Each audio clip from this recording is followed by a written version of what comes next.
శ్రీ సచిదానంద సమర్థ సద్గురు సాయినాథ్ మహారాజ్ కీ జై.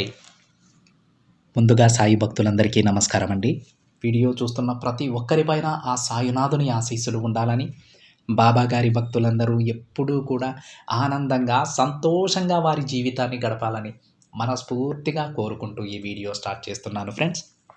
ఈరోజు సందేశంలో బాబా గారు అయితే ఈ విధంగా చెప్తూ ఉన్నారండి. బేటా, ఈ రాత్రికి నీ మనసులో ఉన్న ప్రశ్నలన్నింటికీ సమాధానం ఇస్తానమ్మా. నిర్లక్ష్యం చేయకుండా వెంటనే విను తల్లి అని బాబాగారు అంటూ ఉన్నారండి. బాబాగారు ఎవరైతే తన బిడ్డలు బాబాగారిని రోజు కూడా బాబా నాకు అదెందుకు జరగట్లేదు, నా జీవితం ఎందుకు ఇలా ఉంది అలా ఉందని ఎవరైతే అడుగుతూ ఉన్నారో వాళ్ళందరికీ కూడా ప్రతి బిడ్డకి ఈరోజు బాబాగారు సమాధానం చెప్పబోతూ ఉన్నారండి. వాళ్ళు అడిగిన ప్రశ్నలన్నింటికీ సమాధానం ఇస్తానని బాబాగారు అంటూ ఉన్నారు. అయితే తన బిడ్డలను ఉద్దేశించి బాబాగారు ఏం చెప్పబోతున్నారో స్వయంగా ఆ సాయినాథుని మాటలలోనే విని తెలుసుకుందాం ఫ్రెండ్స్. తన బిడ్డలతో బాబాగారు ఈ విధంగా చెప్తూ ఉన్నారండి. బిడ్డ, ఈ రాత్రికి నీ మనసులో ఉన్న అలజడులన్నీ తొలగిస్తానమ్మా. నీ ప్రతి ప్రశ్నకి నేను సమాధానం ఇస్తాను తల్లి. ఈ ప్రశ్నలన్నీ నువ్వు ఈరోజు నన్ను అడిగినవి కాదు, ఎప్పటి నుంచో నన్ను అడుగుతూ ఉన్నవి. ఈరోజు చెప్తాను, శ్రద్ధగా విను. చూడమ్మా, ఇక నీకు బంగారం లాంటి జీవితాన్ని నేను ప్రసాదిస్తున్నాను. తప్పకుండా అందుకో. ఎట్టి పరిస్థితుల్లోనూ జార విడుచుకోవద్దు తల్లి. నేను ఈ రాత్రికి నీ కోసమే వచ్చానమ్మా. కేవలం నా బిడ్డ కోసమే వచ్చాను. ఈ ప్రపంచమంతా నేనే సర్వంతర్యామినై ఉంటాను. నీలో, నీ జీవితంలో కూడా నేను ఉన్నాను తల్లి. నేను ప్రతి నిత్యం నీతో పాటే నడుస్తూ ఉన్నాను. ఇక నీ జీవితం నువ్వనుకున్నట్లు ఆనందంగా మారబోతోందమ్మా. నీ భారాన్ని మొత్తం నేను మోయడానికి సిద్ధంగా ఉన్నాను. నువ్వు ఎప్పుడు ఏం చేయాలనేది నేను నీకు చెబుతూనే ఉన్నాను బిడ్డ. నువ్వు ఇష్టపడ్డ జీవితాన్ని నీకు ఇవ్వాలని నేను అనుకుంటూ ఉన్నాను. కాబట్టి ఇక ఆనందంగా నీ సాయి తండ్రిని తలుచుకుంటూ ఉండమ్మా. నీ ప్రతి సమస్యకు ఒక మంచి తీర్పుని నేను ఇస్తాను తల్లి. చూడు బిడ్డ, నువ్వు ఎవ్వరి దగ్గర కూడా విసుగు వితండవాదం చేయవద్దు. ఎందుకంటే చాలామంది వారి వారి జీవితాల్లో విసుగు చెంది ఉన్నారమ్మా. అలాంటి వారు నా దగ్గరకు ఎంతోమంది వస్తారు. కాబట్టి బిడ్డ, నీ జీవితాన్ని ఆనందంగా ప్రశాంతంగా జీవించు. వాగ్వాదాలకి దిగవద్దు. ప్రశాంతంగా ఉన్న నీ జీవితాన్ని గందరగోళంగా మార్చుకోకు. దేనినైనా సరే ఎదిరించి పోరాడు బిడ్డ. నువ్వు నీ కుటుంబం సంతోషంగా ఉండటం కోసం నేను ఎప్పుడూ నీతోనే ఉంటానమ్మా. మిమ్మల్ని ఎప్పుడూ నా కనుచూపు మేర నుంచి దూరంగా పోనివ్వను. ఇప్పటి వరకు నువ్వు ఎన్నో సమస్యలను కష్టాలను ఎదుర్కొన్నావు కదా తల్లి. ఇక వాటిని తలుచుకొని దిగులు పడకు. నీ సాయి తండ్రిని నేను నీతోనే ఉన్నాను కదా. బిడ్డ, ఇప్పటి వరకు నేను నా సత్యవాకులు ఎన్నో నీకు ఇచ్చాను. వాటన్నింటినీ గుర్తించుకుని ధైర్యంగా ఉండు. ధైర్యంగా పోరాడు. నా కంటి చూపే నీకు రక్షక కవచంగా మారుతుంది బిడ్డ. ఏ సమస్య కానీ ఏ కష్టం కానీ నిన్ను ఏమీ చేయలేదు.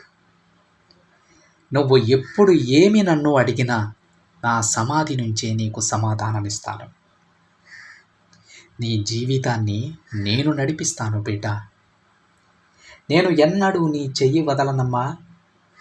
నీ తలరాతను రాసేది కూడా నేనే అని గుర్తించుకో. నా బిడ్డల భవిష్యత్తు ఎలా ఉండాలని నిర్ణయించేది కూడా నేనే. కర్మానుసారం జరగవలసినవి జరిగి తీరాల్సిందే. ఆ కర్మల నుంచి బయటికి వచ్చిన తరువాత వారు ఎలాంటి జీవితం గడపాలనేది, నా బిడ్డలకు ఆ జీవితాన్ని ప్రసాదించేది ఈ తండ్రి అని గుర్తించుకో. బిడ్డ, మరొక విషయం, కర్మలు ఎంత పటిష్టంగా ఉన్నా ఏ రోజు అయితే నువ్వు నన్ను ప్రార్థించటం మొదలుపెట్టావో ఆ రోజు నుంచి చిన్న చిన్న కష్టాల ద్వారా, సమస్యల ద్వారా ఆ కర్మ ఫలాలన్నీ తొలగించి ఇంకొక మంచి జీవితాన్ని ఏర్పరిచాను. మరి కొద్ది రోజులలో ఆ జీవితం నీకు అందబోతోంది తల్లి. నేను ఎన్నడూ నీ చేయి వదలనమ్మా. నా చేతిలో ఉన్న నీ జీవితాన్ని కూడా వదలను. ఇప్పుడు జరిగేది ఏది కూడా తప్పు కాదు తల్లి. ఇక్కడ ఏది నీకు వ్యతిరేకంగా జరగడం లేదు. ఒకవేళ నీకు వ్యతిరేకంగా జరుగుతుంది అని అనిపిస్తే మాత్రం అది ఖచ్చితంగా నీ భ్రమే అవుతుంది. ఉన్న కష్టాలన్నీ త్వరలోనే తీరిపోతాయి బిడ్డ. అంతా మారుతుంది. నీ నమ్మకమైన ఆలోచనలే నీ కోరిక, నీ జీవితాన్ని నీ దగ్గరకు చేర్చుతుంది. నువ్వు బంగారం లాంటి జీవితాన్ని పొందాలని అనుకుంటూ ఉన్నావు కదా, సరే అలానే నీ చేతిలో పెడతానులే. నువ్వు ఎలా అయితే నీ జీవితాన్ని మార్చాలనుకుంటున్నావో అంతకంటే అద్భుతంగా మార్చి నీ చేతికిస్తాను. ఇక అన్నీ సరైన మార్గంలో నడిపిస్తాను బిడ్డ. ఇప్పుడు నువ్వున్న ఈ సందర్భాన్ని చూసి మాత్రం భయపడకు. అది ఇప్పుడు ఉండొచ్చు, కానీ తరువాత తప్పకుండా మారే తీరుతుందమ్మా. నేను తప్పకుండా దానిని మారుస్తాను. ఇక ప్రశాంతంగా ఉండు బిడ్డ. కొన్ని విషయాలు జరిగేటప్పుడు అర్థం కావు, జరిగిన తరువాత మాత్రమే అర్థమవుతాయి. కాబట్టి ఏం జరిగినా మౌనంగా ఉండు. నీ సాయి తండ్రి ఏదీ కూడా నీకు వ్యతిరేకంగా జరగనివ్వడు తల్లి.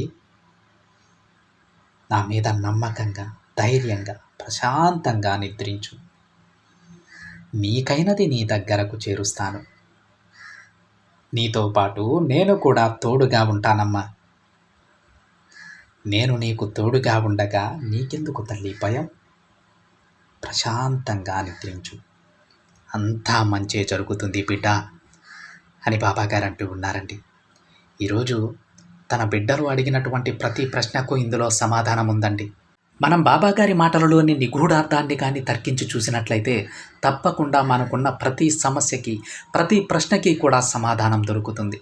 ఈరోజు బాబాగారు అంటూ ఉన్నారు, మీరు ఏ రోజైతే నన్ను కొలవడం మొదలుపెట్టారో ఆ రోజు నుంచి కూడా నేను మీతోనే ఉన్నాను, మీ చెయ్యి ఎప్పటికీ వదలను అని.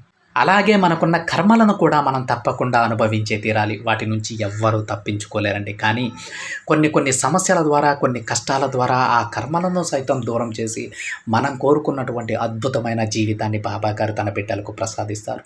అంతేకాకుండా కర్మల తర్వాత వారి జీవితం ఎలా ఉండాలనేది నిర్ణయించేది కూడా సాక్షాత్తు ఆ సాయినాథుడే. అందుకే ఎప్పుడూ బాబాగారి బిడ్డలు భయపడకూడదు, సందేహించకూడదు. ధైర్యంగా వారి పని వారు చేసుకుంటూ ముందుకు వెళ్ళాలి.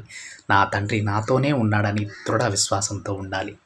అందరికీ, ప్రతి బిడ్డకి, ఏ ఒక్కరికో కాదండి, ప్రతి సాయి బిడ్డకి కూడా మంచి జరుగుతుంది. ఇదండి ఈరోజు బాబాగారి సందేశం కనుక నచ్చినట్లయితే ఒక చిన్న లైక్ చేయండి ఫ్రెండ్స్. మరికొంతమంది సాయి భక్తులకి షేర్ చేయండి. మొదటిసారిగా ఛానల్ని చూస్తున్నట్లయితే సబ్స్క్రైబ్ చేసుకొని పక్కనే ఉన్న బెల్ ఐకాన్ని యాక్టివేట్ చేయండి.